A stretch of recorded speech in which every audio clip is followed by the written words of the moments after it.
මිනිස්සුන්ට පුළුවන් උදේ පාන්දර නැගිටපු ගමන් ගෙදර බොහොම අඩුයි. නැගිටපු ගමන් පුළුවන් තථාගතයන් වහන්සේට මේ බොහොම පුංචි වීදුරුවක් අරගෙන උන්වහන්සේට ඇල් වතුර ටිකක් පූජා කරමු. පිං සිද්ධ වෙනවනේ පින්නතුනේ. පිං සිද්ධ වෙන්නේ නැද්ද? පිං සිද්ධ වෙනවා.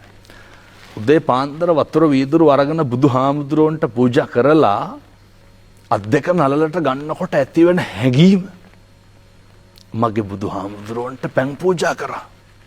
මේ ලෝකේ පෞද්ගලික වශයෙන් දන් දීලා ඉහළ මානිසංස ලබන්න පුළුවන් උත්තමයා මගේ තථාගත බුදුරජාණන් වහන්සේ.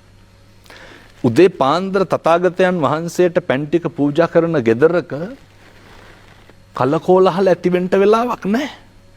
මේවා අපේ තාත්තලා කරන්න ඕන වැඩ. එතකොට තමයි දරුවෝ ඒවා බලන්නේ. එතකොට තමයි මේ ගෙදර පවුලේ තෘප්තිය රඳා පවතින්නේ.